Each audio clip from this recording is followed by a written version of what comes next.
ഹരേ കൃഷ്ണ. ഓം നമോ ഭഗവതേ ഹരേ കൃഷ്ണ മാതാജി. ഹരേ കൃഷ്ണ. നമുക്ക് തുടങ്ങാം. ഓം നമോ ഭഗവതേ വാസുദേവായ. ഓം നമോ ഭഗവതേ വാസുദേവായ. ഓം നമോ ഭഗവതേ വാസുദേവായ. ഓം അജ്ഞാനതിമിരാന്തസ്യ ജ്ഞാനാഞ്ജനശലാകയാ ചക്ഷുരുന്മീലിതം യേന തസ്മിൻ ശ്രീഗുരവേ നമഃ. ശ്രീചൈതന്യമനോഭീഷ്ടം സ്ഥാപിതം യേന ഭൂതലേ സ്വയം രൂപകഥാ മഹ്യം ദദാതി സ്വപദാന്തികം വന്ദേഹം ശ്രീഗുരോൻ ശ്രീയുതപദകമലം ശ്രീഗുരോൻ വൈഷ്ണവാംശ ശ്രീരൂപം സാഗ്രജാതം സഹഗണ രഘുനാഥാന്വിതം തം സജീവം സാദ്വൈതം സാവധൂതം പരിജനസഹിതം കൃഷ്ണചൈതന്യദേവം ശ്രീരാധാകൃഷ്ണപാദാൻ സഹഗണ ലളിത ശ്രീവിശാഖാന്വിതാംശ. ഹേ കൃഷ്ണ കരുണാ സിന്ധോ ദീനബന്ധോ ജഗത്പദേ ഗോപേശ ഗോപികാന്ത രാധാകാന്ത നമോസ്തുതേ. തപ്തകാഞ്ചന ഗൗരാംഗീ രാധേ വൃന്ദാവനേശ്വരി വൃഷഭാനുസുതേ ദേവി പ്രണമാമി ഹരിപ്രിയേ. വാഞ്ചകൽപതരുഭ്യശ്ച കൃപാസിന്ധുഭ്യേവ പതിതാനാം പാവനേഭ്യോ വൈഷ്ണവേഭ്യോ നമോ നമഃ. നമോ ഓം വിഷ്ണുപാദായ കൃഷ്ണപൃഷ്ഠായ ഭൂതലേ ശ്രീമതേ ജയപതാക സ്വാമിനിധി നാമിനെ നമാചാര്യപാദായ നിതായ കൃപാപ്രദായിനെ ഗൗരഗദാമതായ നഗരഗ്രാമതാരിണേ നമോ ഓം വിഷ്ണുപാദായ കൃഷ്ണപൃഷ്ഠായ ഭൂതലേ ശ്രീമതേ ഭക്തിവേദാന്ത സ്വാമിനിധി നാമിനെ നമസ്തേ സാരസ്വതേ ദേവേ ഗൗരവാണി പ്രചാരിണേ നിർവിശേഷ ശൂന്യവാദി പാശ്ചാത്യദേശതാരിണേ. ജയ ശ്രീകൃഷ്ണ ചൈതന്യ പ്രഭു നിത്യാനന്ദ ശ്രീ അദ്വൈത ഗദാധര ശ്രീവാസാദി ഗൗരഭക്തവൃന്ദ. ഹരേ കൃഷ്ണ കൃഷ്ണ കൃഷ്ണ ഹരേ ഹരേ ഹരേ രാമ രാമ രാമ ഹരേ ഹരേ. ഹരേ കൃഷ്ണ കൃഷ്ണ കൃഷ്ണ ഹരേ ഹരേ ഹരേ രാമ രാമ രാമ ഹരേ ഹരേ. ഹരേ കൃഷ്ണ കൃഷ്ണ കൃഷ്ണ ഹരേ ഹരേ ഹരേ രാമ രാമ ഹരേ ഹരേ. ഹരേ കൃഷ്ണ. ജയ ജയ ഭാഗവത ദേവാ ജയ ജയ ഭാഗവത. ജയ ജയ രാധാ കൃഷ്ണ സ്വരൂപ ജയ ജയ ഭാഗവത ദേവാ ജയ ജയ ഭാഗവത. ജയ ജഗദീശ ഹരേ കൃഷ്ണ ജയ ജഗദീശ ഹരേ. ജയ ഗുരുമാരുത മന്ദിരനാഥ ജയ ജഗദീശ ഹരേ ദേവാ ജയ ജയ ഭാഗവത. ഹരികൃഷ്ണ.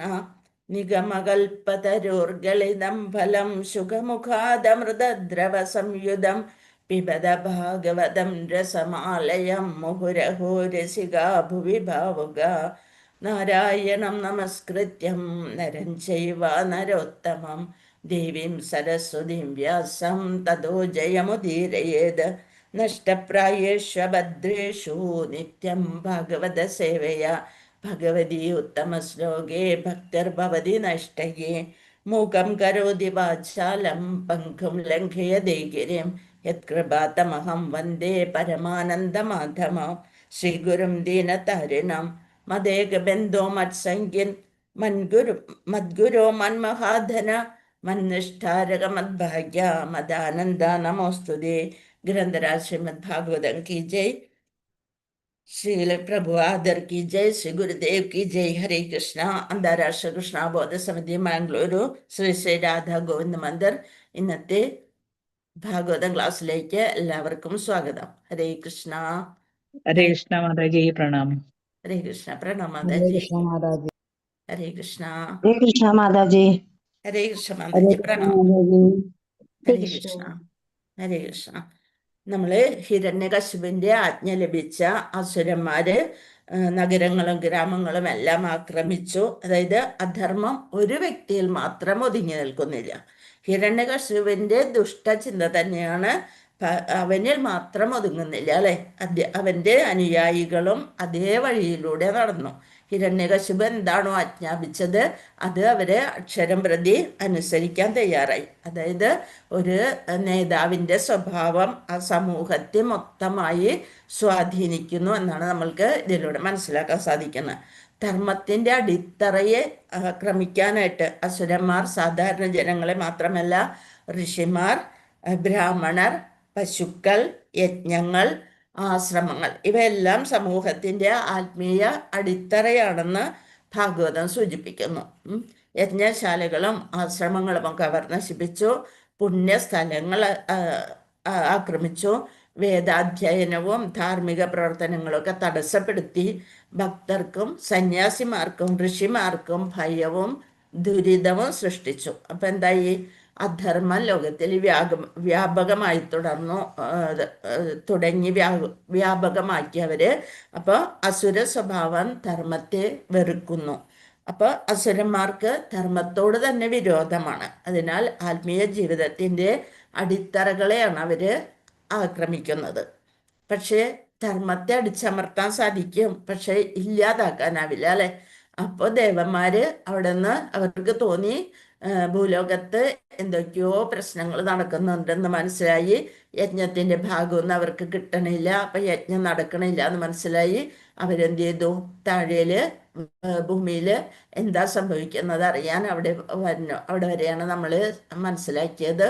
ഇനി ശ്ലോകം 23. യഥാംഭസ പ്രജലദ തരോബി ചബല ഇവ ചക്ഷുഷാ ഭ്രാമ്യമാണേന ദൃശ്യതേ ചലതി വഭൂഃ. യഥാംഭസ പ്രജലദ തരവോബി ചല ഇവ ചക്ഷുഷാ ഭ്രാമ്യമാണേന ദൃശ്യതേ ചലതി വഭൂഃ. ഹരേ കൃഷ്ണ. യഥാംബസ പ്രജലദ തരവോബി ചല ഇവ ചക്ഷുഷാ ഭ്രാമ്യമാണേന ദൃശ്യതേ ചലതി വഭൂഃ. യഥാംബസ പ്രജലദ തരവോബി ചല ഇവ ചക്ഷുഷാ ഭ്രാമ്യമാണേന ദൃശ്യതേ ചലതി വഭൂഃ.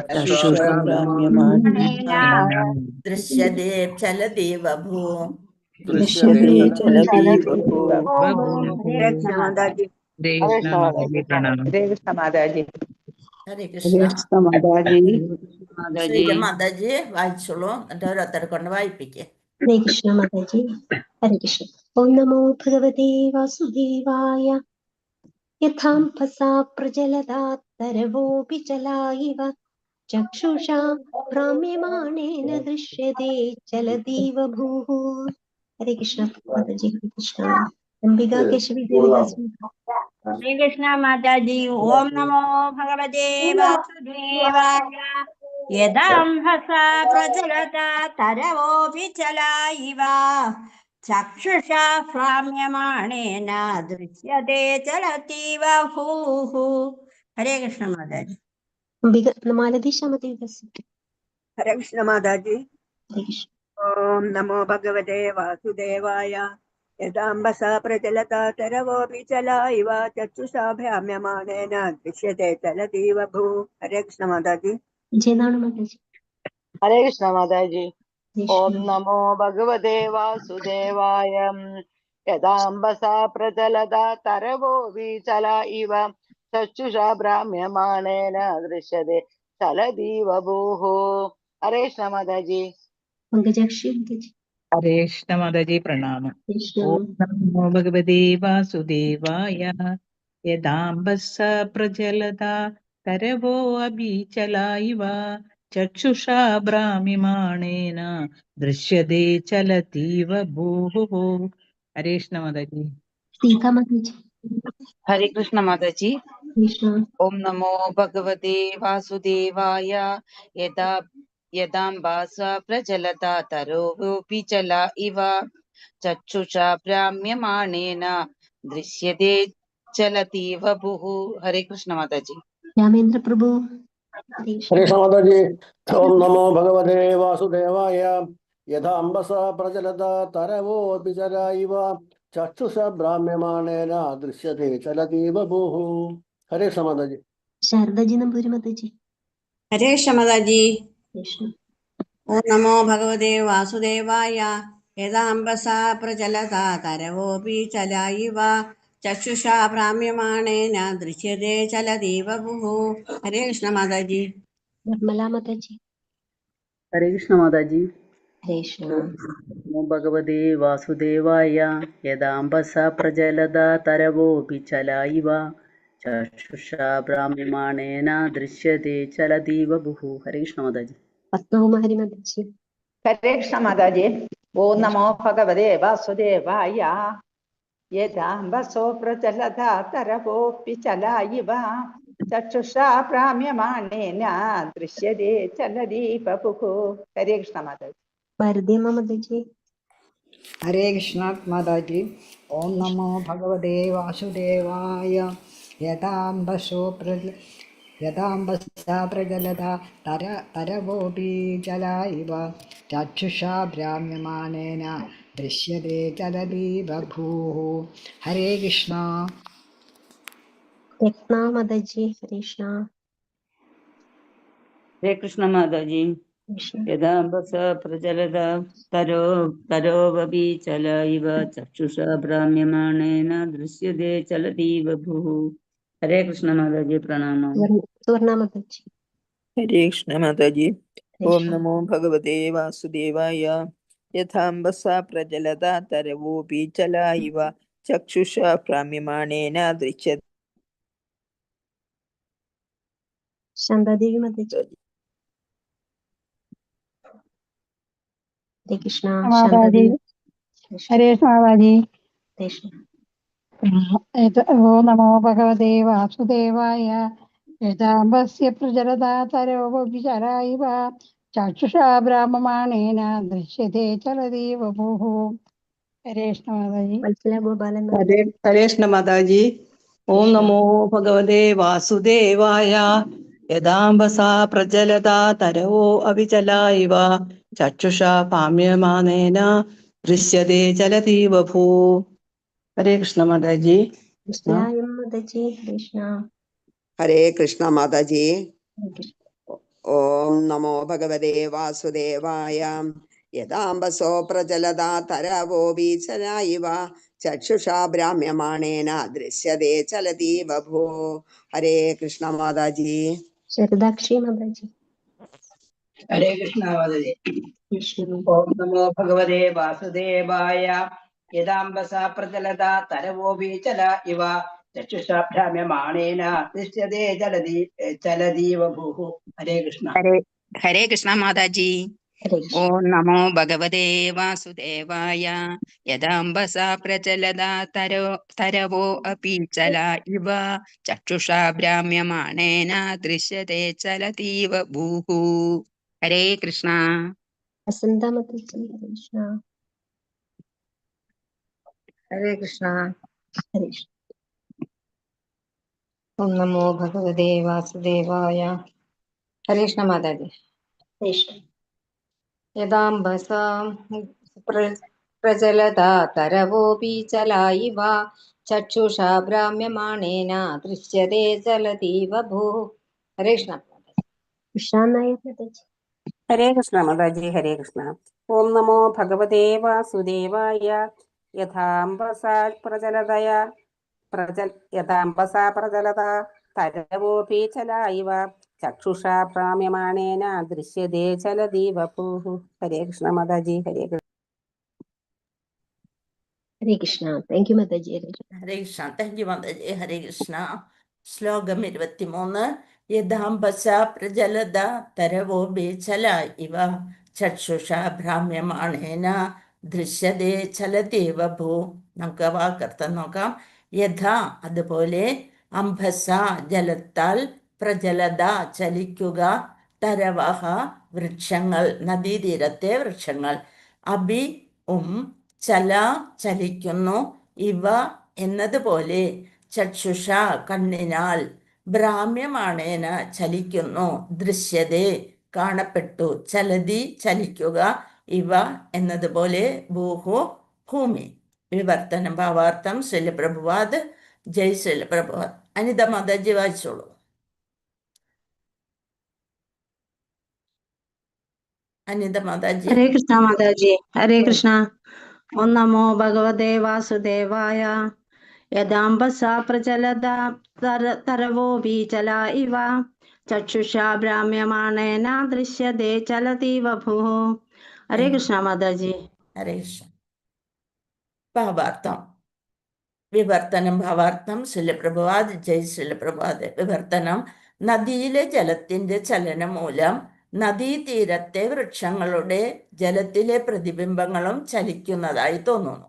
അതുപോലെ മനോവിഭ്രാന്തി മൂലം കണ്ണുകൾ ചലിക്കുമ്പോൾ ഭൂമിയും ചലിക്കുന്നതായി തോന്നുന്നു.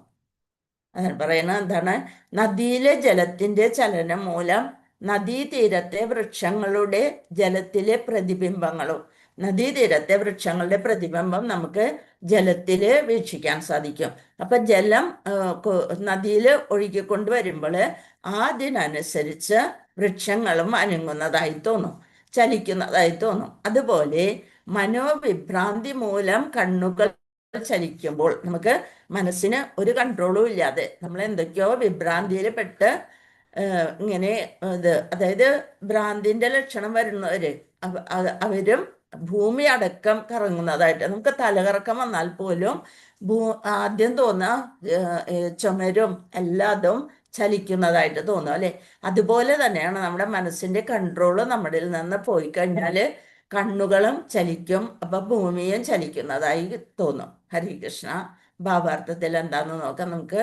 ഭാവാർത്ഥം. മാനസിക വിഭ്രാന്തി മൂലം ചിലപ്പോൾ ഭൂമി ചലിക്കുന്നതായി തോന്നിക്കും. ഉദാഹരണത്തിന് മദ്യപിച്ച ഒരുവന് അല്ലെങ്കിൽ കടുത്ത ഹൃദ്രോഗമുള്ള ഒരാൾക്ക് ഭൂമി ചലിക്കുന്നതായി അനുഭവപ്പെടും. ശരിയായ ബോധം നമ്മുടെ നഷ്ടപ്പെടും അതോടുകൂടി. അപ്പൊ നമ്മൾക്ക് തോന്നും നമ്മൾ ആകെ കടന്ന് കറങ്ങുന്ന പോലെ തോന്നും അല്ലെ. അതുപോലെ ഒഴുകുന്ന നദിയിലെ വൃക്ഷങ്ങളുടെ പ്രതിബിംബങ്ങളും ഇളകുന്നതായി തോന്നും. ഇതെല്ലാം മായയുടെ പ്രവർത്തനങ്ങളാണ്. വാസ്തവത്തിൽ ജീവാത്മാവ് ചലിക്കുന്നില്ല.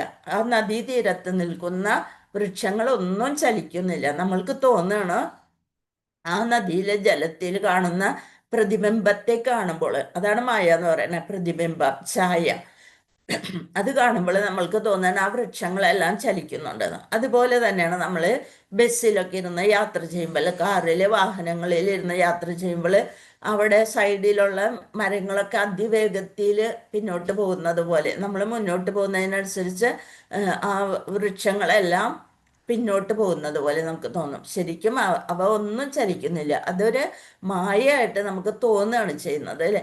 അതുപോലെ മാനസിക വിഭ്രാന്തി മൂലം നമ്മുടെ മനസ്സിൻ്റെ കൺട്രോള് എപ്പോൾ നമ്മുടെ ഇതിൽ നിന്ന് വിട്ടുപോകുന്നുവോ അപ്പോൾ നമ്മൾക്ക് എല്ലാം ചലിക്കുന്നതായി, നമ്മൾ നിൽക്കുന്ന സ്ഥലം അത് ഇളകുന്നതായി തോന്നും. അല്ലെങ്കിൽ കടുത്ത ഹൃദ്രോഗമുള്ള ഒരാൾക്ക് ഭൂമി ചലിക്കുന്നതായി അനുഭവപ്പെടുന്നു. മദ്യപിച്ച് നടക്കുന്നവരും അങ്ങനെയാണ് അല്ലെ. ഏത് നേർവഴിയിൽ വന്നവര് തിരിച്ചു പോകുമ്പോൾ എന്താവും, പല വഴി കൂടിയാവും പോണത്. അവർക്ക് തോന്നണില്ല ഭൂമി പല സൈഡിലേക്ക് നടക്കണ പോലെ അവർക്ക് തോന്നും. അതുകൊണ്ടാണ് അവരുടെ കാലും അതുപോലെ നടന്നു പോകുന്നത്. അതുപോലെ ഒഴുകുന്ന നദിയിലെ വൃക്ഷങ്ങളുടെ പ്രതിബിംബങ്ങളും ഇളകുന്നതായി തോന്നും. ഇതെല്ലാം മായയുടെ പ്രവർത്തനങ്ങളാണ്. വാസ്തവത്തിൽ ജീവാത്മാവ് ചലിക്കുന്നില്ല.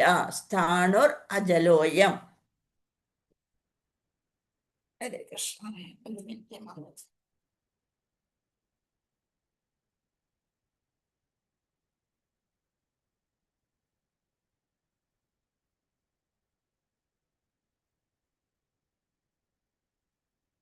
സ്ഥാണുർ അജലോയം, അതായത് ഭഗവത്ഗീത 2-ാമത്തെ അധ്യായത്തിൽ 24-ാമത്തെ ശ്ലോകമാണ്. അത് അയമദാഹ്യോ. എപ്പോഴും നമ്മൾക്ക് സംശയം വരുന്നൊരു വായിക്കാനായിട്ട് ഒത്തിരി ബുദ്ധിമുട്ടുള്ള ഒരു ശ്ലോകമാണ് അല്ലേ അത്. അച്ഛേദ്യോ യമദ്യാഹ്യോ യമക്ലേദ്യോ ശോച ഏവജ നിത്യ സർവഗത സ്ഥാണുർ അജലോയം സനാതന.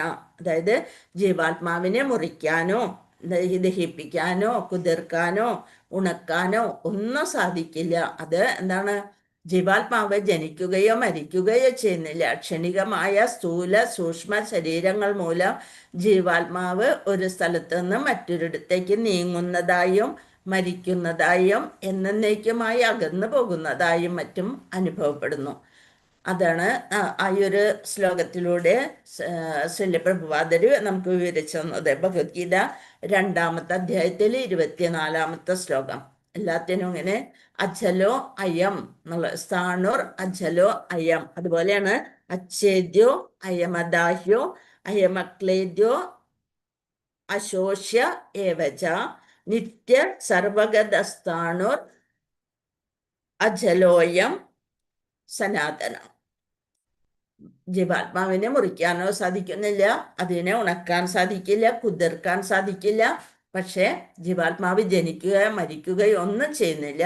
ക്ഷണികമായ സ്ഥൂല സൂക്ഷ്മ ശരീരങ്ങൾ മൂലം ജീവാത്മാവ് ഒരു സ്ഥലത്ത് നിന്ന്, നമ്മളുടെ ശരീരം വെടിയുമ്പോൾ സ്ഥൂല സൂക്ഷ്മ ശരീരം ജീവാത്മാവിനെ വഹിച്ചു കൊണ്ടുപോകുന്നു. നമ്മുടെ കർമ്മഫലത്തിനനുസരിച്ചുള്ള ഒരു ശരീരം എവിടെ ഭഗവാൻ കണ്ടുവയ്ക്കുന്നുവോ അവിടേക്ക് നീങ്ങുന്നതായും മരിക്കുന്നതായും എന്നേക്കുമായി അകന്നു പോകുന്നതായും മറ്റും അനുഭവപ്പെടുകയാണ് ചെയ്യണത്.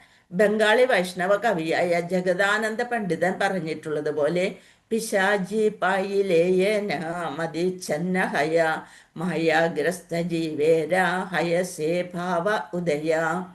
പ്രേമവിവർത്തത്തിലെ ഈ പ്രസ്താവന പ്രകാരം ഭൗതിക പ്രകൃതിയാൽ ബദ്ധനാകുന്ന ജീവാത്മാവ് പ്രേതത്താൽ വേട്ടയാടപ്പെടുന്ന ഒരു വ്യക്തിയെ പോലെയാണ്. നമ്മുടെ ശരീരത്തിൽ പ്രേതബാധ വന്നു കഴിഞ്ഞാൽ അറിയാലേ, നമ്മൾ ആ പ്രേതത്തിൻ്റെ ആജ്ഞ അനുസരിച്ച് ജീവിക്കുന്നത് പോലെ തോന്നും. നമ്മുടെ ശരിയായ ബോധം ആ പ്രേതം അത് ആവാഹിച്ചെടുക്കുന്നു. അങ്ങനെ അപ്പം ജീവാത്മാവ് പ്രേതത്താൽ വേട്ടയാടപ്പെടുകയാണ് ചെയ്യണത്, ഒരു വ്യക്തിയെ പോലെയാണ്. അതിനാൽ ഒരുവൻ ആത്മാവിൻ്റെ സ്ഥിരാവസ്ഥയും അവൻ എങ്ങനെയാണ് ദുഃഖത്തിനും ആശകൾക്കും കീഴ്പ്പെട്ട് ഭൗതിക പ്രകൃതിയുടെ തരംഗങ്ങളാൽ വ്യത്യസ്ത ശരീരങ്ങളിലേക്കും സാഹചര്യങ്ങളിലേക്കും വഹിക്കപ്പെടുന്നതെന്നും മനസ്സിലാക്കണം. അപ്പൊ നമ്മൾ എന്ത് ചെയ്യണം? ഈ ഒരു ജന്മം കിട്ടിയിരിക്കുന്നത് അസുര സ്വഭാവങ്ങളൊക്കെ ഉപേക്ഷിച്ച് ദൈവീകതയിലേക്ക് നമ്മൾ മുന്നേറാനായിട്ട് നമ്മളെ സഹായിക്കാൻ വേണ്ടിയാണ് ഈ മനുഷ്യ ശരീരം കിട്ടിയിരിക്കുന്നത്. അതുകൊണ്ട് ഭൗതിക പ്രകൃതിയുടെ തരംഗങ്ങളാൽ വ്യത്യസ്ത ശരീരങ്ങളിലേക്കും സാഹചര്യങ്ങളിലേക്കും വഹിക്കപ്പെടുന്നതെന്ന് നമ്മൾ മനസ്സിലാക്കണം. ആത്മാവിൻ്റെ സ്വരൂപാവസ്ഥ മനസ്സിലാക്കണം. എന്താണ് ആത്മാവിൻ്റെ സ്വരൂപാവസ്ഥ? ഹരികൃഷ്ണ, കേൾക്കണില്ലേ ഞാൻ പറയണത്? ആത്മാവിന് രൂപമില്ല. ആത്മാവിന്റെ സ്വരൂപ അവസ്ഥ എന്താണ്? ശാശ്വതമാണ് ആത്മാവ്. ആത്മാവ് നിത്യനാണ്. ആത്മാവിന്റെ സ്വരൂപാവസ്ഥ കൃഷ്ണേര നിത്യദാസ. എന്താണ്? ഭഗവാന്റെ നിത്യദാസനാണ് നമ്മൾ, അല്ലെ? ആത്മാവിന്റെ സ്വരൂപാവസ്ഥ കൃഷ്ണേര നിത്യദാസ. ആത്മാവിന്റെ സ്വരൂപാവസ്ഥ മനസ്സിലാക്കണം. അപ്പൊ നമ്മള് ഭഗവാന്റെ ദാസന്മാരാണ്. അതുകൊണ്ടാണ് നമ്മൾക്ക് ദീക്ഷ ഒരു ഗുരുവിനെ കിട്ടിക്കഴിഞ്ഞാൽ നമ്മൾ എന്ത് ചെയ്യും? അവിടെ ഒരു പേര് മാറ്റണം. നമ്മുടെ അതുവരെയുള്ള പേര് മാറിയിട്ട് ദേവി ദാസി അല്ലെങ്കിൽ ദാസ എന്ന് പ്രഭുക്കന്മാരുടെ പേരിന്റെ കൂടെ ചേരും. അപ്പൊ എന്താണ്? നമ്മളെ വീണ്ടും വീണ്ടും ഗുരു ഓർമ്മിപ്പിക്കുകയാണ്, നമ്മൾ ദാസന്മാരാണ്. നമ്മള് ഭഗവാന്റെ ദാസന്മാര്. ഇതേവരെയും നമ്മളെന്താണ്? നമ്മുടെ വീട്ടില് ഓരോരുത്തരുടെയും കാര്യങ്ങള് അവരുടെ ദാസന്മാരായിട്ട് ഇങ്ങനെ ജീവിച്ചു പോരുന്നു, അല്ലെ? പക്ഷെ ഭഗവാന്റെ ആ നിത്യദാസനാണ് എന്നുള്ളൊരു കാര്യം നമ്മൾ മറന്നു പോവുകയാണ് ചെയ്യണേ. അപ്പൊ നമ്മളെ വീണ്ടും വീണ്ടും ആ പേര് കേൾക്കുമ്പോൾ തന്നെ നമ്മൾ ഓർമ്മിപ്പിക്കണം, നമ്മുടെ മൂലസ്വരൂപം ഇതാണ്, ഭഗവാന്റെ നിത്യദാസന്മാരാണ് നമ്മൾ എന്നുള്ളത് ഓർമ്മിപ്പിക്കാനാണ്. അപ്പൊ ആത്മാവിന്റെ സ്വരൂപാവസ്ഥ മനസ്സിലാക്കുകയും ഭൗതിക പ്രകൃതിയാൽ സൃഷ്ടിക്കപ്പെടുന്ന അവസ്ഥകളാൽ അസ്വസ്ഥനാകപ്പെടാതിരിക്കുകയും നമ്മളുടെ ഭൗതിക പ്രകൃതിയിൽ ഓരോ ദിവസം നമ്മൾ പ്രതീക്ഷിച്ചിരിക്കാതെ തന്നെ ഓരോരോ പ്രശ്നങ്ങൾ ഇങ്ങനെ വന്നുകൊണ്ടിരിക്കുക. നമ്മൾ വിചാരിക്കും, ഒരു ജോലി കിട്ടിക്കഴിഞ്ഞാൽ സമാധാനമായി, ഇനി വീട്ടിലെ എല്ലാ കാര്യങ്ങളും നമ്മൾ ജോലിക്ക് പോയി വന്ന് ആ പൈസ കൊണ്ട് എല്ലാ കാര്യങ്ങളും നമുക്ക് ഒരു വരുമാനം നമ്മൾക്ക് കിട്ടും. അപ്പൊ പിന്നെ ഒന്നിനും ബുദ്ധിമുട്ടുണ്ട്. പിറ്റേ ദിവസം തുടങ്ങും നമ്മൾക്ക് ഓരോരോ കാര്യങ്ങൾ, ഒന്നിലെ ഓഫീസിലെ പ്രശ്നങ്ങൾ, അല്ലെങ്കിൽ മക്കൾക്ക് ജോലി കിട്ടിയാൽ എല്ലാം തീരും, അല്ലെ മോളുടെ കല്യാണം കഴിഞ്ഞാൽ എല്ലാം സമാധാനമാവും. അപ്പോൾ തോന്നും വേണ്ടായിരുന്നു, ഇതിനാണോ നമ്മൾ ഇത്ര കഷ്ടപ്പെട്ട് ആ കുട്ടിയെ പറഞ്ഞു വിട്ടത് എന്നുള്ളൊരു വ്യഥ അത് വരും. പിന്നെ ഓരോരോ പ്രശ്നങ്ങൾ ഓരോ ദിവസം. അതുകൊണ്ടാണ് എന്താ പറയണത്, ഭൗതിക പ്രകൃതി എന്ന് പറയുന്നത് എന്താണ്? ഭവസാഗരം. എന്തുകൊണ്ടാണ് ഭവസാഗരത്തിനോട് ഉപമിച്ചത്? ഞാൻ ഇടയ്ക്കിടയ്ക്ക് ഓരോ ചോദ്യങ്ങൾ ചോദിക്കോട്ടെ, എല്ലാരും എൻ്റെ കൂടെ ഉണ്ടോന്ന് അറിയാൻ വേണ്ടിയിട്ടാണ്. എന്താ ഭവസാഗരം എന്ന് പറയാൻ കാരണം? ദുഃഖസാഗരം. സാഗരം എന്ന് പറയാൻ കാരണം എന്താ പ്രഭു? അതിനന്ത്യല്ലേ മാതാജി സാഗരത്തിന്? അതുപോലെ ഭഗവാൻ നിറയെ തിരമാലകളുള്ള കാരണം. തിരമാലകൾ വന്നുകൊണ്ടേയിരിക്കും, വന്നും പോയിക്കൊണ്ടേയിരിക്കും അല്ലെ. ചുഴി ഉണ്ടാവും അതില്. അതാണ് നമ്മള് സാഗരം എന്ന് പറയുന്നത്. അവിടെ ഒരു നിശ്ചലത ഇല്ല. ഉള്ളിലേക്ക് പോകും തോറും തിരമാലകൾ ഇങ്ങനെ വന്നുകൊണ്ടിരിക്കും. പക്ഷെ കുറെ അകലേക്ക് പോകുമ്പോൾ അവിടെ ഒരു പ്രശാന്തത കിട്ടും. അതുപോലെ നമ്മുടെ ഭവസാഗരം എന്നാണ് പറയുക. ഓരോ ദിവസവും നമ്മൾ പ്രതീക്ഷിക്കാത്ത തരത്തിൽ വെറുതെ ഒന്ന് ജസ്റ്റ് നമ്മൾ ആവശ്യമില്ലാണ്ട് നമ്മുടെ നാവ് ഒന്ന് അടക്കി വെക്കാൻ പറ്റാത്ത ഒരു ഇത് വരുമ്പോൾ ഒരു വാക്ക് പറ്റാത്തതൊന്ന് പറഞ്ഞാൽ മതി.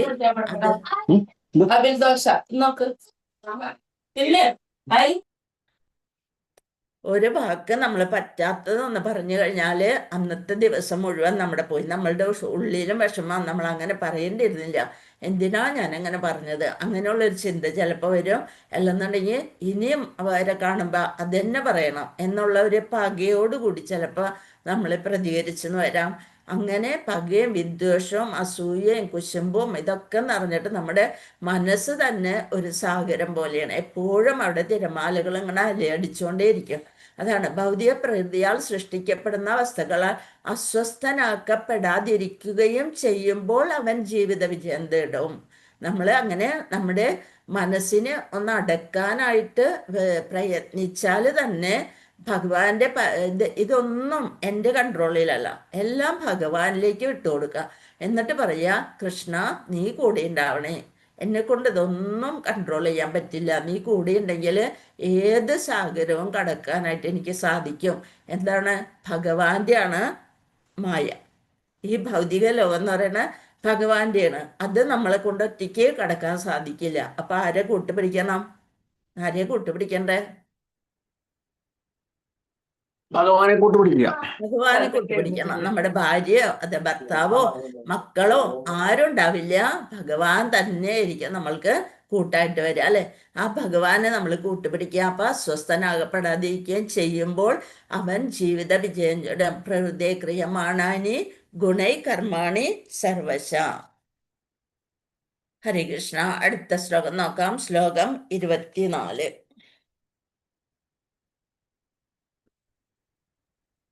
ശ്ലോകം 24. ഏവം ഗുണേ ഭ്രാമ്യമാണേ മനസ്യ വികലപുമാൻ യാതി തത്സാമൃതാം ഭദ്രേ ഹ്യലിംഗോ ലിംഗവാനിവ. ഏവം ഗുണൈ ഭ്രാമ്യമാണേ മനസ്യ വികലപുമാൻ യാതി തസ്യാമൃതാം ഭദ്രേ ഹ്യലിംഗോ ലിംഗവാനിവ. ആരെങ്കിലും വായിക്കാനുണ്ടോ മാതാജി? ഹരികൃഷ്ണ. ഗീത മാതാജി വായിച്ചോളൂ. ഹരേ കൃഷ്ണ. ഓം നമോ ഭഗവതേ വാസുദേവായ. ഏവം ഗുണേ ഭ്രാമ്യമാണേ മനസ്യ വികലപുമാൻ യാതി തത്സാമിദം ഭദ്രേ ഹ്യലിംഗോ ലിംഗവാനിവ. ഹരേ കൃഷ്ണ മാതാജി. ഹരേ കൃഷ്ണ. താങ്ക് യു മാതാജി. ശോഭ മാതാജി വായിച്ചോളൂ. ഹരേ കൃഷ്ണ മാതാജി. പ്രണാം. ഓം നമോ ഭഗവതേ വാസുദേവായ. ഏവം ഗുണൈർഭ്രാമ്യമാണേ മനസ്യാ വികലപുമാൻ യാതി തത്സ്യാമിദം ഭദ്രേ യാലിംഗോ ലിംഗാവാനിവ. ഹരേ കൃഷ്ണ. താങ്ക് യു മാതാജി. ഹരേ കൃഷ്ണ. ഏവം ഈ രീതിയിൽ ഗുണൈഹി ത്രിഗുണങ്ങൾ ഭ്രാമ്യമാണ് ഇളകുമ്പോൾ മനസ്സി മനസ്സ് അവികലഹ മാറ്റമില്ലാത്ത പുമാൻ ജീവാത്മാവ് യാതി സമീപിക്കുന്നു തത്സാമ്യതാം ഇളകുന്ന മനസ്സിന്റെ അതേ അവസ്ഥയിൽ ഭദ്രേ ശ്രേഷ്ഠമായ മാതാവേ ഹി തീർച്ചയായും അലിംഗഹ സ്ഥൂല സൂക്ഷ്മ ശരീരങ്ങളില്ലാതെ ലിംഗവാൻ ശരീരത്തിന്റെ ഉടമയാകുന്നു ഇവ എന്നതുപോലെ. അപ്പൊ ആരാണ് ഇവിടെ ഉപദേശം കൊടുക്കുന്നത്?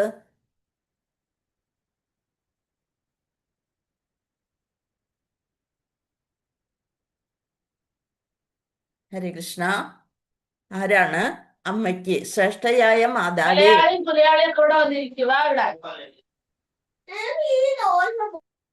ആരാണ് ഉപദേശം കൊടുക്കുന്നത്? ഹിരണ്യകശിപു.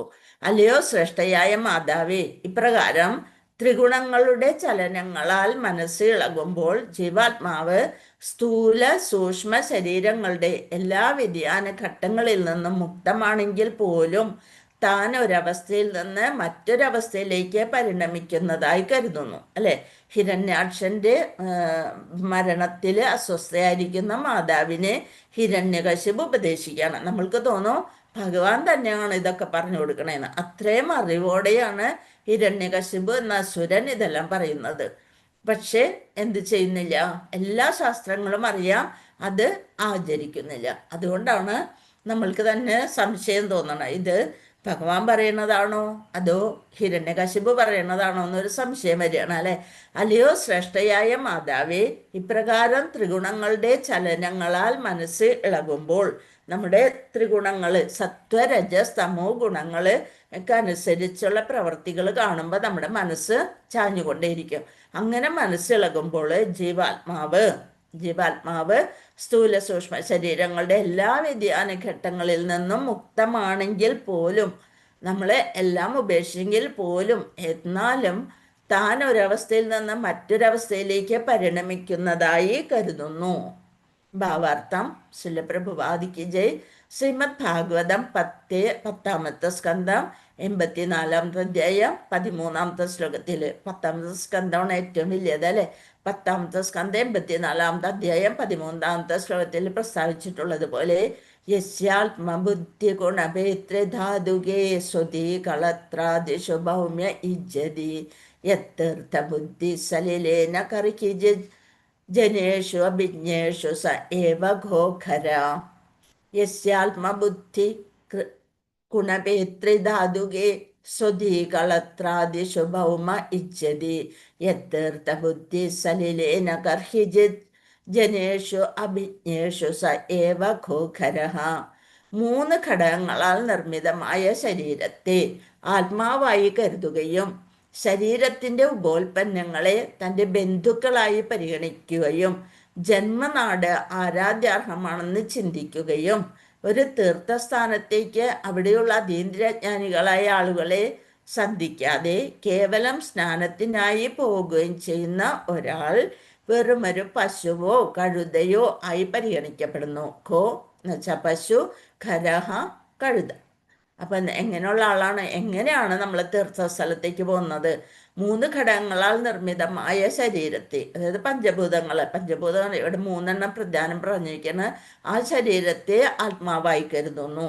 നമ്മുടെ ശരീരമാണ് ഞാൻ, എന്നാൽ ശരീരമാണെന്ന് കരുതുന്നവര് ശരീരത്തിന്റെ ഉപോൽപ്പന്നങ്ങളെ തൻ്റെ ബന്ധുക്കളായി പരിഗണിക്കുന്നു. ശരീരത്തോട് ബന്ധപ്പെട്ട കാര്യങ്ങൾ, അത് നമ്മുടെ അച്ഛൻ, അമ്മ, ബന്ധുജനങ്ങള്, മക്കള്, ഇതൊക്കെ ആണ് നമ്മുടെ ബന്ധുക്കള് എന്ന് പരിഗണിക്കുന്നു. ജന്മനാട് ആരാധ്യാർഹമാണെന്ന് ചിന്തിക്കുന്നു. ഇവിടം വിട്ട് നമ്മൾ പോകാൻ തയ്യാറില്ല. ഇത് ആരാധിക്കാൻ നമ്മളുടെ സ്ഥാനം ഇതാണ്. ഈ അതായത് നമ്മുടെ ആ വീടും പരിസരവും ആ സ്ഥലവും ഒക്കെ എൻ്റേത് എന്ന് പറഞ്ഞുകൊണ്ട് ആരാധിക്കുന്നവര് ഒരു തീർത്ഥസ്ഥാനത്തേക്ക് അവിടെയുള്ള അതീന്ദ്രജ്ഞാനികളായ ആളുകളെ സന്ധിക്കാതെ നമ്മൾ തീർത്ഥസ്ഥാനത്തേക്ക് പോകുന്നത് അവിടെയുള്ള സാധുക്കളെ അല്ലെന്നുണ്ടെങ്കിൽ ശുദ്ധഭക്തരെ കണ്ട് അവരുടെ അനുഗ്രഹം മേടിക്കാൻ വേണ്ടിയാണ് പോണത്. നമ്മളത് വെറുതെ ഒരു കാഴ്ചക്കാരനെ പോലെ പോകരുത്. അങ്ങനെ പോകുന്നവര് കേവലം സ്നാനത്തിനായി പോകുകയോ, ഞാൻ പോയി ഗംഗയിൽ കുളിച്ചിട്ടുണ്ട്, യമുനയിൽ എൻ്റെ പാപങ്ങളെല്ലാം അവിടെ കളഞ്ഞു എന്നൊക്കെ പറഞ്ഞ് വലിയ ഇത് പറയുമല്ലേ, ഞാൻ അവിടെ പോയിട്ടുണ്ട് ഇവിടെ പോയിട്ടുണ്ട്. പക്ഷെ കേവലം സ്നാനത്തിനായി പോവുകയും ചെയ്യുന്ന ഒരാൾ വെറും ഒരു പശുവോ കഴുതയോ ആയി പരിഗണിക്കപ്പെടണം. ഒരു പശുവിന് ആ പശുവിൻ്റെ ഒരു ഗുണം കിട്ടാം, അതേപോലെ ബുദ്ധി കുറഞ്ഞ കഴുതിയായിട്ടും തീരും അങ്ങനെയൊക്കെ ചിന്തിക്കുന്നവര്. ഹിരണ്യകശിപു ഒരു മഹാരാക്ഷസനായിരുന്നെങ്കിലും ആധുനിക ലോകത്തിലെ മനുഷ്യനെ പോലെ എന്തായിരുന്നില്ല, വിഡ്ഢിയായിരുന്നില്ല. ആധുനിക വിദ്യയായിരുന്നില്ല. ഹിരണ്യകശിപുവിന് ജീവാത്മാവിനെ കുറിച്ചും സ്ഥൂല സൂക്ഷ്മ ശരീരങ്ങളെക്കുറിച്ചും വ്യക്തമായ അറിവുണ്ടായിരുന്നു. നമ്മൾ പറഞ്ഞല്ലേ, ഇതെല്ലാം അറിഞ്ഞ് ജ്ഞാനിയായിരുന്നു അദ്ദേഹം. പക്ഷേ നാം ഇപ്പോൾ തരം താഴ്ത്തപ്പെട്ടിരിക്കുന്നു. എന്തുകൊണ്ടെന്നാൽ ശ്രേഷ്ഠരായ ശാസ്ത്രജ്ഞരും ദാർശനികരും മറ്റ് നേതാക്കളും ഉൾപ്പെടെ എല്ലാവരും ശാസ്ത്രങ്ങൾ അപലപിച്ചിട്ടുള്ള ശരീരസങ്കല്പത്തിലാണ്. ശാസ്ത്രത്തിൽ എന്താണ് ഭഗവത്ഗീത നമ്മൾ പഠിച്ചപ്പോഴാണ് നമുക്ക് മനസ്സിലായത് നമ്മൾ ശരീരമല്ല, നമ്മൾ ആത്മാവാണെന്ന്. അതേവരെ എന്തൊക്കെ പറഞ്ഞാലും എന്താ ആത്മാവെന്ന് പറയുമ്പോൾ തന്നെ നമുക്ക് പ്രേത പിശാചുക്കളെയാണ് ഓർമ്മ വരിക, നമ്മളെയല്ല ഓർമ്മ വരിക. അതൊക്കെ ഭൂതപ്രേത പിശാചുക്കൾക്കാണ് ആത്മാവുള്ളത്. അവരാണ് മറ്റുള്ളവരുടെ ഉള്ളിലേക്ക് കയറി വരുന്നത്, അവരെ ബുദ്ധിമുട്ടിക്കുന്നത്. നമ്മൾക്ക് അങ്ങനെ ഒരു സംഭവമില്ല. നമ്മളെന്താണ് നല്ല ഭംഗിയുള്ള ശരീരത്തിന് ഉടമകളാണ് എന്നാണ് ശാസ്ത്രജ്ഞരായാലും ദാർശനികരും മറ്റ് നേതാക്കളും ഉൾപ്പെടെ എല്ലാവരും ശാസ്ത്രങ്ങൾ അപലപിച്ചിട്ടുള്ള ശരീരസങ്കല്പം. ശാസ്ത്രത്തിൽ കൃത്യമായിട്ട് പറയേണ്ടത് ശരീരസങ്കല്പമല്ല വേണ്ടത്. നമ്മളുടെ മനസ്സിനെ എന്താക്കി മാറ്റണം? തേജോദർപ്പണമാക്കി മാറ്റണം. അവിടെ ഭഗവാനെ കുടിയിരുത്താൻ തക്ക മനസ്സ് അത്രയും ക്ലീൻ ആക്കിയിട്ട്, അത്രയും ദുഷിച്ച് പല പല ജന്മങ്ങളിലൂടെ കടന്നു പോയിട്ട് നമ്മൾ എല്ലാ സൂക്ഷ്മ ശരീരത്തിൽ അതിലൊക്കെ അഴുക്ക് പിടിച്ച് നമ്മുടെ മനസ്സൊക്കെ പൊടി പിടിച്ച കണ്ണാടി പോലെയാണ്. അവിടെ നമ്മൾ തുടച്ച് ഓരോ ദിവസവും നാമം ജപിക്കുമ്പോൾ ആ മാലിന്യങ്ങളൊക്കെ പറഞ്ഞു വിട്ട് കുറേശ്ശെ കുറേശ്ശെ കുറേശ്ശെ ചൂല് കൊണ്ട് തന്നെ അടിച്ച് വാരണ പോലെ നമ്മൾ നാമജപം കൊണ്ട് നമ്മുടെ മനസ്സിനെ ക്ലീൻ ചെയ്യണം. അല്ലെങ്കിൽ ശാസ്ത്രങ്ങൾ അപലപിച്ചിട്ടുള്ള ശരീരസങ്കല്പത്തിനാണ് സ ഏവ ഗോ കര. അത്തരം വ്യക്തികൾ ഗോക്കളോ കഴുതകളോ അല്ലാതെ മറ്റൊന്നുമല്ല. തൻ്റെ സഹോദരൻ ഹിരണ്യാക്ഷന്റെ സ്ഥൂല ശരീരം മരിക്കുകയും അതിൻ്റെ പേരിൽ എല്ലാവരും ദുഃഖിക്കുകയും ചെയ്തുവെങ്കിലും ആത്മാവായ ഹിരണ്യാക്ഷനെ കുറിച്ച് ആരും ദുഃഖിക്കരുതെന്നും അയാൾ ഇപ്പോൾ തന്നെ ലക്ഷ്യസ്ഥാനം നേടിക്കഴിഞ്ഞെന്നും ഹിരണ്യകശിപു തൻ്റെ കുടുംബാംഗങ്ങളെ ഉപദേശിച്ചു. അത്രയും ജ്ഞാനം അദ്ദേഹത്തിനുണ്ട്. അവർ മരിച്ചു പോയി. അപ്പം നമ്മൾ ആ ശരീരത്തോടും നമ്മളുടെ അതുവരെയുള്ള കാര്യങ്ങളെക്കുറിച്ചൊക്കെ നന്നായിട്ട് ഓർമ്മിക്കണം അവരെ പറ്റി.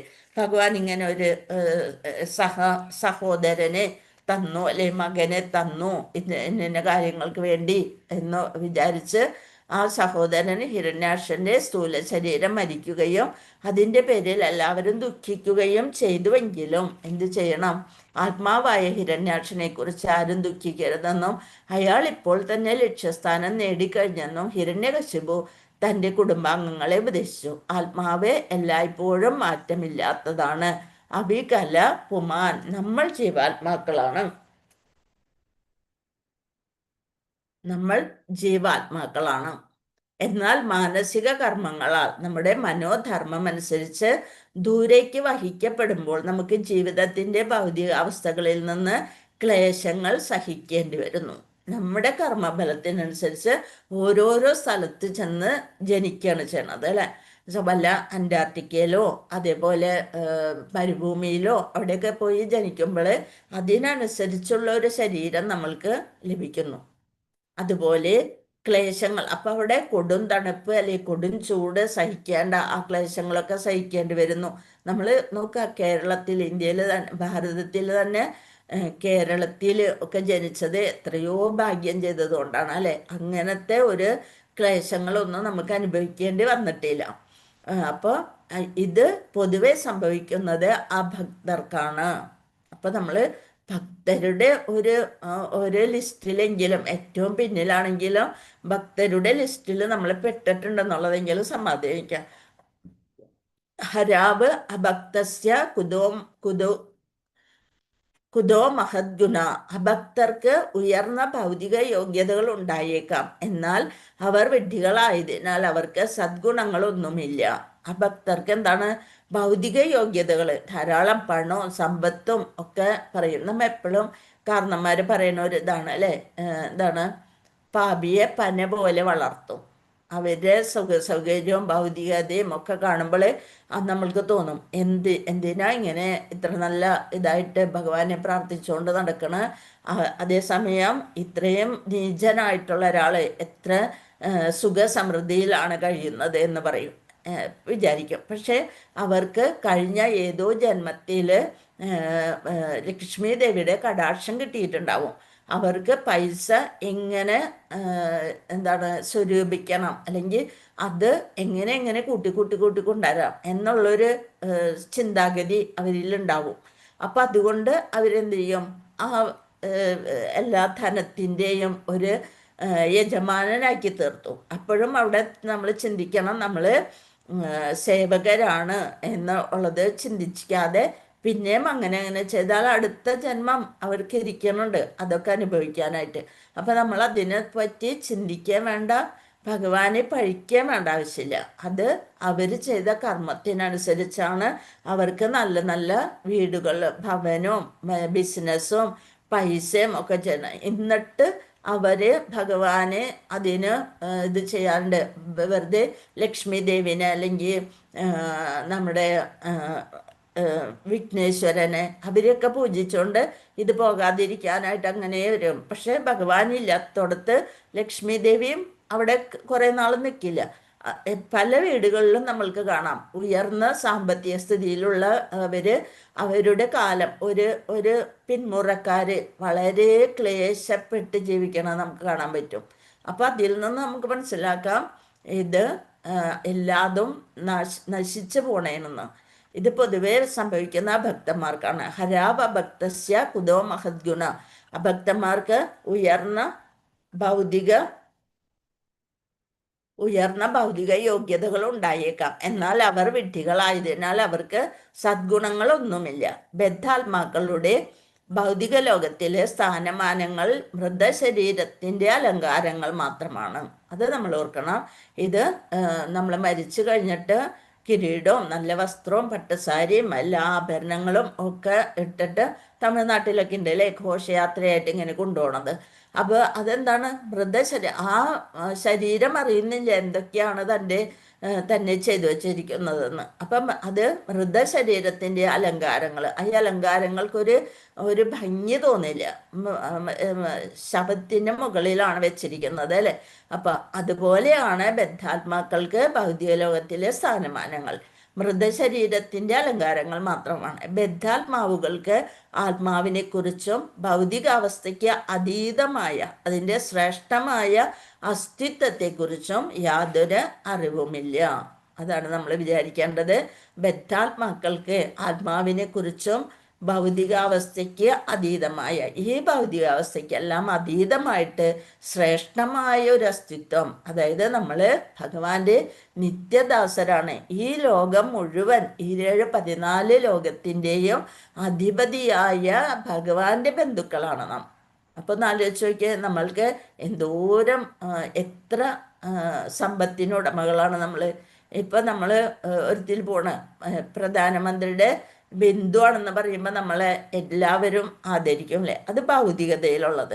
ഇപ്പം ആലോചിച്ച് നോക്കിയാൽ ഈ 14 ലോകത്തിൻ്റെയും അധിപതിയായ ഭഗവാന്റെ ബന്ധുക്കളാണ്, ഭഗവാന്റെ സേവകരാണ് നമ്മൾ എന്ന് നമ്മളൊന്ന് ചിന്തിച്ച് നോക്കിക്കഴിഞ്ഞാൽ ഈ ശ്രേഷ്ഠമായ അസ്തിത്വത്തെക്കുറിച്ച് നമ്മൾക്ക് അറിവ് ലഭിക്കുന്നു. അത് ഇല്ലാത്തവരാണ് ആത്മാവിനെക്കുറിച്ചും ഭൗതികാവസ്ഥയ്ക്ക് അതീതമായ എൻ്റെ ശ്രേഷ്ഠമായ അസ്തിത്വത്തെക്കുറിച്ചും അറിയാത്തവര് ബദ്ധാത്മാക്കളാണ്. ഹരികൃഷ്ണ. മനസ്സിലായെന്ന് വിചാരിക്കണം. ഹരികൃഷ്ണ. അടുത്ത ശ്ലോകത്തിലേക്ക് പോകാം. ഹരികൃഷ്ണ.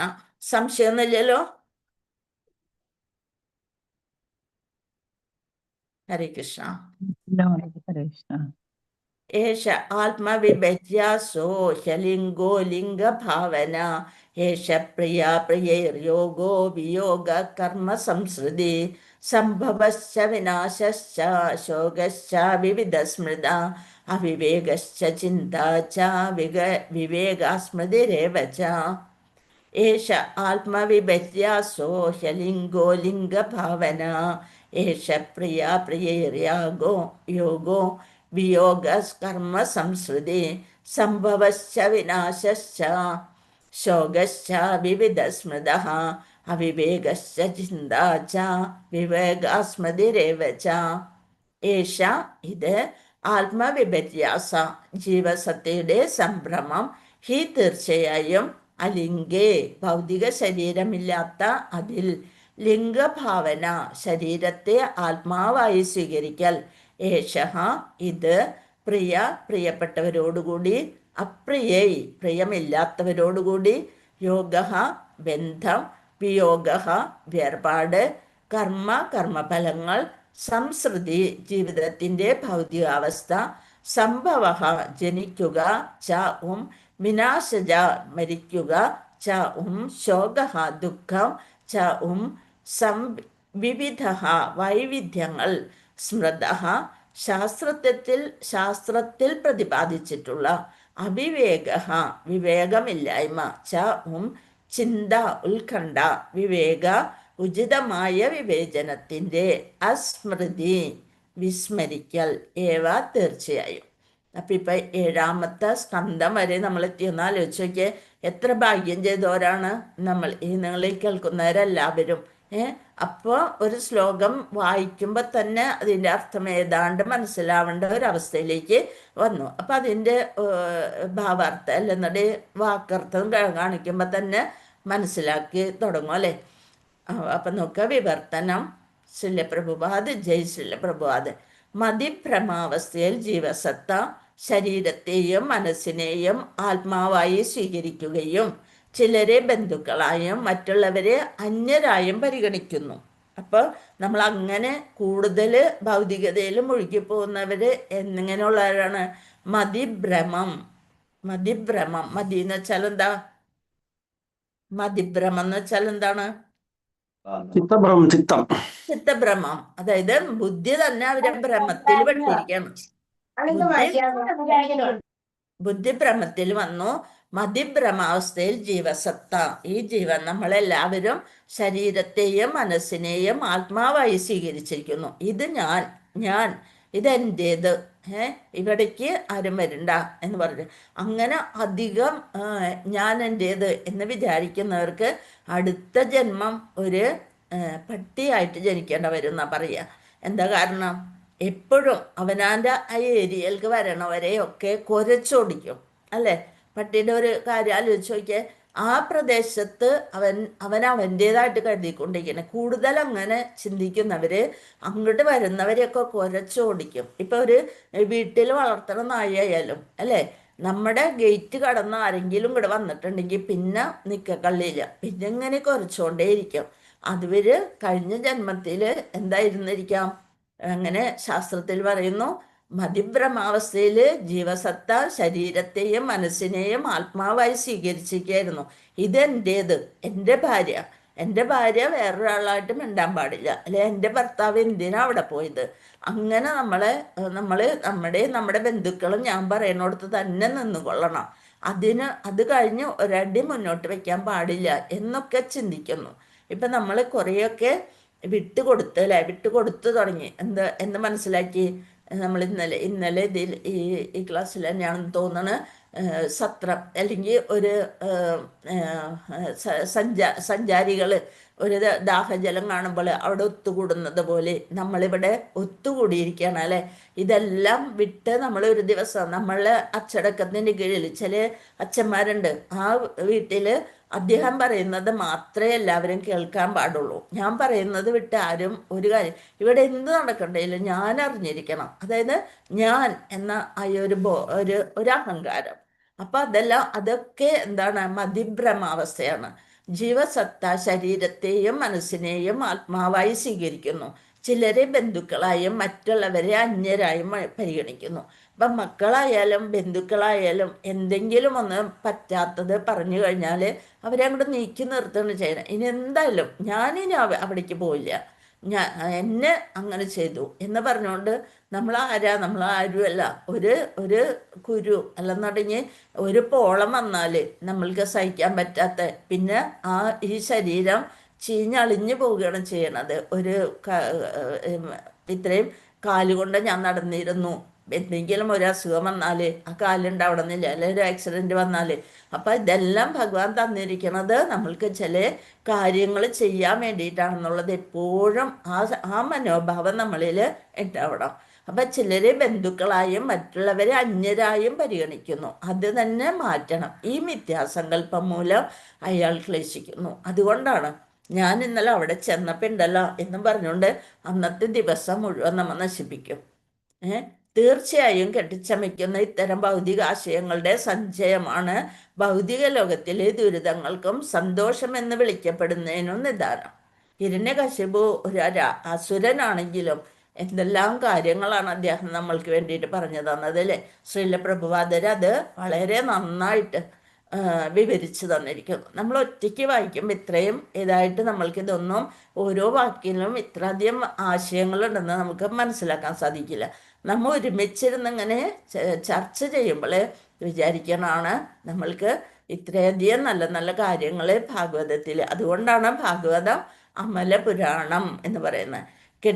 നമ്മളെ എങ്ങനെയെങ്കിലും ഭഗവാനിലേക്ക് എത്തിക്കാനായിട്ട് പ്രഭുപാദര് ആ ഗുരു നമ്മളെ കൈപിടിച്ച് കൊണ്ടുപോകാനുള്ള വാചകങ്ങളും ആശയങ്ങളും എല്ലാം ഭാഗവതത്തിൽ തന്നിട്ടുണ്ട്. കെട്ടിച്ചമയ്ക്കുന്ന ഇത്തരം ഭൗതിക ആശയങ്ങളുടെ സഞ്ചയമാണ് ഭൗതിക ലോകത്തിലെ ദുരിതങ്ങൾക്കും സന്തോഷമെന്ന വിളിക്കപ്പെടുന്നതിനും നിദാനം. ഇപ്രകാരം നിദാനം എന്ന് വെച്ചാൽ കാരണം. ഇപ്രകാരം സ്ഥിതി ചെയ്യുന്ന ബദ്ധാത്മാവ് നിശ്ചയമായും വിവിധ ജീവിവർഗങ്ങളിൽ ജന്മമെടുക്കുകയും അങ്ങനെ നമ്മൾ ഇങ്ങനത്തെ ഓരോ സ്വഭാവങ്ങളും കൊണ്ട് നടക്കുമ്പോൾ ആ ബദ്ധാത്മാവ് നിശ്ചയമായും വിവിധ ജീവിവർഗങ്ങളിൽ 84 ലക്ഷം യോനികളിലൂടെ കടന്നു വന്നാലാണ് പിന്നെ നമ്മൾക്കൊരു മനുഷ്യജന്മം കിട്ടുക എന്ന് പറയണത്. അപ്പം അതുകൊണ്ട് നമ്മൾ താഴേക്ക് പോകാതെ ഉയരാൻ നോക്കണം. നാനാവിധത്തിലുള്ള അവബോധങ്ങളെ വർദ്ധിക്കുകയും അപ്രകാരം പുതിയ ശരീരങ്ങൾ സൃഷ്ടിക്കുകയും ചെയ്യുന്നു. തുടർച്ചയായുള്ള ഈ ഭൗതിക ജീവിതം സംസാരം എന്ന് വിളിക്കുന്നു. നമ്മൾ നേരത്തെ പറഞ്ഞ പോലെ ഭവസാഗരം, അതാണ് സംസാരം. ജനനം, മരണം, ദുഃഖം, വിഡ്ഢിത്തം, ഉത്കണ്ഠ എന്നിവ അത്തരം പരിഗണനകൾ, ഭൗതിക പരിഗണനകൾ മൂലമാണ് ഉണ്ടാകുന്നത്. അപ്പം വീണ്ടും വീണ്ടും നമ്മൾ എപ്പോഴാണോ മരണസമയത്ത്, ഇതൊക്കെ വൈശ്യന്മാർക്ക് പറഞ്ഞിട്ടുള്ളതാണ്. രാമായണം വായിക്കുന്നതോ ഭാഗവതം ഇതിലുള്ള കാര്യങ്ങൾ അവർക്കേ മനസ്സിലാകുള്ളൂ എന്ന് വിചാരിക്കുന്നവര് വീണ്ടും വീണ്ടും എന്താണ്, എപ്പോഴാണ് നമ്മുടെ അടുത്ത നിമിഷം നമുക്ക് എന്ത് സംഭവിക്കുന്നു എന്ന് ഒരു ഉറപ്പുമില്ലാത്ത, എന്നിട്ടും അഹങ്കരിക്കുന്ന. അപ്പൊ പരീക്ഷിത മഹാരാജാവിന് അറിഞ്ഞു എന്ത്, 7 ദിവസത്തിനകത്ത് എൻ്റെ മരണം സംഭവിക്കും. പരീക്ഷിതൻ മഹാരാജാവ് ഉടനെ ഭഗവാനിലേക്ക് അടുക്കാനായിട്ട് എന്താ വഴിയെന്നാണ് ആലോചിച്ചത്. അതുപോലെ ഒരു നിമിഷം, അടുത്ത നിമിഷം മരണം സംഭവിക്കുമെന്ന് അറിഞ്ഞ ഒരു മഹാരാജാവ് ഉണ്ടായിരുന്നു. അതാരായിരുന്നു? പേര് കടോക്കർ അല്ല, കൃഷ്ണ ഘട്ടുവാങ്കൻ. ഹരേ കൃഷ്ണ. ഘട്ടുവാങ്കൻ നമ്മള് ഹരിനാമ കീർത്തനത്തിലൊക്കെ പഠിച്ചിട്ടുള്ളതാണ് അല്ലെ. അതുപോലെ ഘട്ടുവാങ്കൻ എന്ന ധരണീശനു മുഹൂർത്തേന എന്നും പറഞ്ഞുകൊണ്ട് നമ്മൾ ചൊല്ലിയിട്ടുണ്ട്. അപ്പൊ ജനനം, മരണം, ദുഃഖം, വിഡ്ഢിത്തം, ഉത്കണ്ഠ എന്നിവ അത്തരം ഭൗതിക പരിഗണനകൾ മൂലമാണുണ്ടാകുന്നത്. ഘട്ടാങ്ങനെ ഒരു നിമിഷം മാത്രമുള്ളെന്ന് ദേവന്മാരാല് അറിയപ്പെട്ടപ്പോൾ അദ്ദേഹം ഉടനെ എന്ത് പറഞ്ഞു, എന്നാൽ എനിക്ക് ഇവിടുന്ന് ദേവലോകത്ത് പോയതാണ് അല്ലെ, ദേവന്മാരെ യുദ്ധത്തിൽ സഹായിക്കാൻ പോയ ഘട്ടുവാങ്കന് അവര് ദേവന്മാര് അസുരന്മാരിൽ നിന്ന് അവരെ രക്ഷിച്ചപ്പോൾ വരം, എന്ത് വരമാണ് വേണ്ടതെന്ന് ചോദിച്ചു. അപ്പോൾ പറഞ്ഞു, എനിക്ക് എത്ര സമയം ഉണ്ട്, എൻ്റെ മരണം എപ്പോഴാണെന്ന് എനിക്കൊന്ന് അറിഞ്ഞാൽ കൊള്ളാമെന്ന് പറഞ്ഞു. അപ്പോൾ ഉടനെ തന്നെ പറഞ്ഞു, 1 നിമിഷമാണ്, അതായത് 48 സെക്കൻഡ് ഉള്ളൂ എന്ന് അറിഞ്ഞപ്പോൾ എന്താ ചെയ്തത്, എന്നാ ഇനി ഞാൻ അങ്ങോട്ട് പോണില്ല, അവിടെ ഭൂമിയിൽ ചെന്നാലല്ലേ മരണം എന്നുള്ളതല്ല വിചാരിച്ചത്. ദേവന്മാരുടെ ലോകത്തിലെ അമരത്വമാണല്ലോ, അപ്പം അത് വിചാരിച്ച് ഇവിടെ നിൽക്കും എന്നാണ് വിചാരിച്ചത്. പക്ഷെ അദ്ദേഹം ഉടനെ പറഞ്ഞു, എനിക്ക് ഭൂമിയിലെത്തി ഭഗവാനിലേക്ക് എത്തിപ്പെടണം.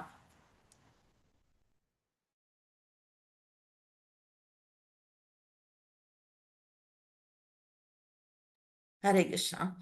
അപ്പോൾ ഉടനെ എനിക്ക് ഭഗവാനിലേക്ക് എത്തപ്പെടാനുള്ള കാര്യങ്ങൾ ചെയ്യാനായിട്ട് ഭഗവാനെ ഇത് ചെയ്തു, ഭഗവാനിലേക്ക് എത്തപ്പെട്ടു. അതാണ് ഘട്ടുവാങ്ക മഹാരാജാവ്. അപ്പോൾ ജനനം മരണം ദുഃഖം നമ്മൾക്കാണെങ്കിലോ അതൊന്നും അറിയില്ല. നമ്മൾ അടുത്ത നിമിഷം എന്ത് സംഭവിക്കുന്നത് നമുക്കറിയില്ല. നമ്മളുടെ വിചാരം ഇതെല്ലാം കഴിഞ്ഞ് എല്ലാ ഇതുകളും കഴിഞ്ഞിട്ടേ നമ്മൾ പോവുള്ളൂ, നമ്മുടെ അതുവരെയുള്ള ബാങ്ക് ബാലൻസ് എങ്ങനെ കൂട്ടാം, ഇതാണ് നമ്മുടെ ചിന്ത. അതിൽ നിന്ന് ഒരു 10 പൈസ അങ്ങോട്ടും ഇങ്ങോട്ടും പോകാൻ പാടില്ല. നാളെ എന്തൊക്കെ കൂടുതലുണ്ടാവും, എന്തെല്ലാം സ്വർണം നമ്മുടെ കയ്യിലുണ്ട്, ഇതിനെ പറ്റിയൊക്കെ ഉള്ള ചിന്തകളായിരിക്കും നമുക്ക്. ജനനം മരണം ദുഃഖം വിഡ്ഢിത്തം ഉത്കണ്ഠ എന്നിവ അത്തരം ഭൗതിക പരിഗണനകൾ മൂലമാണ് ഉണ്ടാകുന്നത്. ചിലപ്പോൾ നാം ശരിയായ ധാരണയിലേക്ക് വരികയും ചിലപ്പോൾ ജീവിതത്തിൻ്റെ തെറ്റായ സങ്കല്പത്തിലേക്ക് വീണ്ടും വീഴുകയും ചെയ്യുന്നു.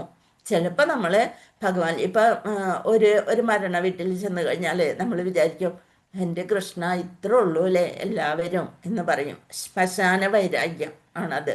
അതായത് നമ്മൾ അപ്പം ഇനി ഒരു ഇതിനും ഞാനില്ല, എല്ലാം അവസാനിപ്പിച്ചു, എല്ലാവരോടും നല്ല രീതിയിൽ പെരുമാറും എന്നൊക്കെ കഴിഞ്ഞ് വിചാരിച്ച് നമ്മൾ ഇങ്ങനെ ഓടി നടന്നിരുന്ന ആളാണ്, നോക്കിയപ്പോൾ ഇത് നോക്കിയേ ഇത്രേ ഉള്ളൂ, നമ്മൾ എന്തിനാ മറ്റുള്ളവരോട് വിരോധം എന്നൊക്കെ വിചാരിച്ച് നമ്മുടെ മനസ്സിനെ നല്ല നല്ല ഫോമിലൊക്കെ വരുത്തിയിരിക്കും.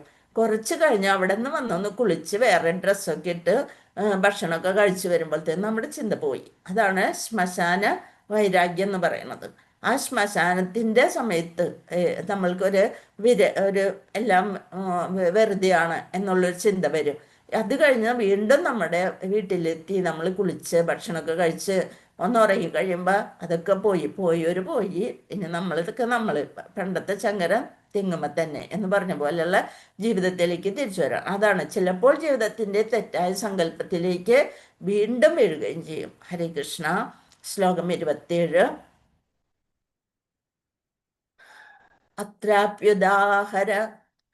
അത്രാപ്യുദാഹരന്തീമമിതിഹാസം പുരാതനം യമസ്യ പ്രോദബന്ധൂനാം സംവാദം തം നിബോധത. അത്രാപ്യുദാഹരന്തീമമിതിഹാസം പുരാതനം യമസ്യ പ്രോദബന്ധൂനാം സംവാദം തം നിബോധത. അത്ര ഇത് സംബന്ധിച്ച് അഭി വാസ്തവത്തിൽ ഉദാഹരന്തി ഉദാഹരിക്കുന്നു, ഇമം ഇത്, ഇതിഹാസം ചരിത്രം, പുരാതനം പഴയ, യമസ്യ മരണാനന്തര വിധി കൽപ്പിക്കുന്ന മരണത്തിന്റെ മേൽനോട്ടക്കാരനായ യമരാജന്റെ, പ്രേത ബന്ധൂനാം മരിച്ച മനുഷ്യന്റെ സുഹൃത്തുക്കളുടെ, സംവാദം ചർച്ച, തം അത്, നിബോധത മനസ്സിലാക്കാൻ ശ്രമിക്കുക. ഹരേ കൃഷ്ണ.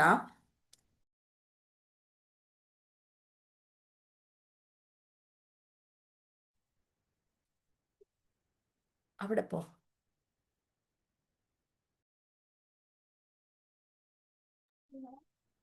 ഹരേ കൃഷ്ണ. ഇത് സംബന്ധിച്ച് വിവർത്തനം ഭാവാർത്ഥം ശിലപ്രഭുപാദ്, ജയ് ശിലപ്രഭുപാദ്. വിവർത്തനം ഭാവാർത്ഥം. ഇത് സംബന്ധിച്ച് പഴയൊരു ചരിത്രത്തിൽ നിന്ന് ഒരു ഉദാഹരണം നൽകപ്പെട്ടിട്ടുണ്ട്. ഒരു മരിച്ച വ്യക്തിയുടെ സുഹൃത്തുക്കളും യമരാജനും തമ്മിൽ നടന്ന സംവാദം ഇതിൽ ഉൾപ്പെടുന്നു. ദയവായി ഇത് ശ്രദ്ധാപൂർവം ശ്രവിക്കുക. ഹിരണ്യകശിപു മാതാവിനെയും ഹിരണ്യാക്ഷന്റെ ഭാര്യയെയും മക്കളെയും എല്ലാം മനസ്സിലാക്കിക്കാനായിട്ട് ഒരു കഥ പറയണം അല്ലെ. അതാണ് ഇനി അടുത്തത്. സുയജ്ഞ രാജാവിന്റെ കഥ പറയണം. അത് നമുക്ക് നോക്കാം, ഭാവാർത്ഥത്തിൽ ഉണ്ടോ നോക്കാം. വിവർത്തനം. ഇത് സംബന്ധിച്ച് പഴയൊരു ചരിത്രത്തിൽ നിന്ന് ഒരു ഉദാഹരണം പറയണം. ഭാവാർത്ഥം. ഇതിഹാസം പുരാതനം എന്നീ വാക്കുകളുടെ സാരം ഒരു പഴയ ചരിത്രം എന്നാണ് പറയുന്നത്. ഇതിഹാസം പുരാതനം എന്നീ വാക്കുകളുടെ സാരം അതിൻ്റെ അർത്ഥം എന്ന് വെച്ചാൽ ഒരു പഴയ ചരിത്രം എന്നാണ്. പുരാണങ്ങൾ കാലാനുക്രമമായി രേഖപ്പെടുത്തപ്പെട്ടിട്ടില്ലെങ്കിലും പുരാണങ്ങളിൽ പ്രതിപാദിക്കുന്ന സംഭവങ്ങൾ പോയ യുഗങ്ങളുടെ യഥാർത്ഥ ചരിത്രങ്ങളാണ്.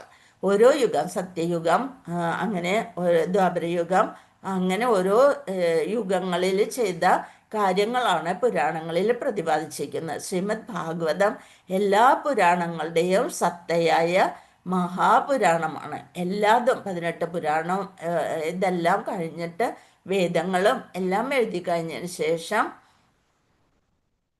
എഴുതിയതാണ് ശ്രീമദ് ഭാഗവതം. അത് അമലപുരാണം എന്ന് പറയുന്നു അല്ലേ. എന്നിട്ടും വ്യാസഭഗവാന് ഒരു സന്തോഷം വരാതെ ആയപ്പോൾ നാരദൻ പറയാണ്, ഈ എന്താണോ ചെയ്തിട്ടില്ലാത്തത് അത് ചെയ്യൂ എന്ന് പറഞ്ഞു. അതായത് ഭഗവാനെയും ഭക്തരെയും കീർത്തിക്കുക, അതാണ് ഭാഗവതത്തിലുള്ളത്. അത് സത്തയാണ്, എല്ലാ പുരാണങ്ങളുടെയും സത്തയാണ്, മഹാപുരാണമാണ്. മായാവാദി പണ്ഡിതന്മാർ പുരാണങ്ങളെ അംഗീകരിക്കുന്നില്ല. മായാവാദികൾ ഈശ്വരൻ തന്നെ ഇല്ല എന്ന് പറയുന്നവര് പുരാണങ്ങളെയും അംഗീകരിക്കുന്നില്ല. പക്ഷേ ശ്രീല മാധ്വാചാര്യരും മറ്റെല്ലാ പ്രാമാണികരും അവയെ ലോകത്തിൻ്റെ ആധികാരിക ചരിത്രങ്ങളായി അംഗീകരിക്കുന്നു. എല്ലാവരും പറയണത് അത് അതിൽ നിന്നാണ്, അതാണ് ആധികാരിക ചരിത്രങ്ങളായി അംഗീകരിക്കുന്നു. ശ്ലോകം 28. ഉശീനരേശ്വബോധരാജ സൂയജ്ഞ ഇതി വിശ്രുത സപ്തൈർനൈർനിഹതോ യുദ്ധേ ജ്ഞാതയസ്തമുപാസത. ഊശീനരേശ്വബോധരാജ സൂയജ്ഞ ഇതി വിശ്രുത സപ്തൈർനിഹതോ യുദ്ധേ ജ്ഞാതയസ്തമുപാസത. ഉശീനരേഷു, ഉശീനരം എന്നറിയപ്പെടുന്ന സംസ്ഥാനത്ത് അഭൂത് ഉണ്ടായിരുന്നു രാജ, ഒരു രാജാവ്. രാജാവിൻ്റെ പേര് സൂയജ്ഞ, സൂയജ്ഞൻ. ഇതി ഇപ്രകാരം വിശ്രുത വിഖ്യാതമായ സപ്തനൈഹി ശത്രുക്കളാൽ നിഹത വധിച്ചു. യുദ്ധേ യുദ്ധത്തിൽ ജ്ഞാതയ മിത്രങ്ങൾ തം അവൻ്റെ ഉപാസത ചുറ്റിനും ഇരുന്നു. എന്താണ് കഥ പറയാണ്, ഒരു സൂയജ്ഞ രാജാവ് അല്ലെ, അദ്ദേഹം മരിച്ചു, യുദ്ധത്തിൽ മരിച്ചു. അപ്പോൾ രാജാവായതുകൊണ്ട് കുറേ അധികം ബന്ധുക്കളും രാജ്ഞിമാരും ഒക്കെ ഉണ്ടാവാം. അതിനെ പറ്റിയുള്ള കഥയാണ്. ഞാൻ വിവർത്തനം ഒന്ന് വായിക്കാം, എന്നിട്ട് നമുക്ക് നാളെ ആ കഥ തുടരാം. ഉശീനരം എന്നറിയപ്പെട്ടിരുന്ന രാജ്യത്ത് സുയജ്ഞൻ എന്നു പേരുള്ള ഒരു വിഖ്യാതനായ രാജാവ് ഉണ്ടായിരുന്നു. രാജാവ് യുദ്ധത്തിൽ ശത്രുക്കളാൽ വധിക്കപ്പെട്ടപ്പോൾ സുഹൃത്തുക്കൾ മൃതദേഹത്തിന് ചുറ്റിനുമിരുന്ന് തങ്ങളുടെ പ്രിയപ്പെട്ട മിത്രത്തിൻ്റെ മരണത്തിൽ ദുഃഖിച്ച് വിലപിച്ചു എന്നാണ് വിവർത്തനം മാത്രമുള്ളൂ, ഭാവാർത്ഥമില്ല. അപ്പം അതിൽ പറഞ്ഞു, ഉശീനരം എന്നറിയപ്പെടുന്ന രാജ്യത്ത് ഉള്ള രാജാവായിരുന്നു സുയജ്ഞൻ. അദ്ദേഹം വിഖ്യാതനായ രാജാവായിരുന്നു. രാജാവ് അങ്ങനെ പക്ഷേ യുദ്ധത്തിൽ എന്നാലും മരണം സംഭവിക്കുകയും ശത്രുക്കളാൽ വധിക്കപ്പെട്ടു. അപ്പോൾ സുഹൃത്തുക്കൾ മൃതദേഹത്തിന് ചുറ്റുമിരുന്ന് തങ്ങളുടെ പ്രിയപ്പെട്ട മിത്രത്തിൻ്റെ മരണത്തിൽ ദുഃഖിച്ച് വിലപിച്ചു എന്നാണ് പറയുന്നത്. നമ്മളുടെ സമയം ഇന്നത്തെ കഴിഞ്ഞു. ഇനി നമ്മൾക്ക് നാളെ തുടരാം.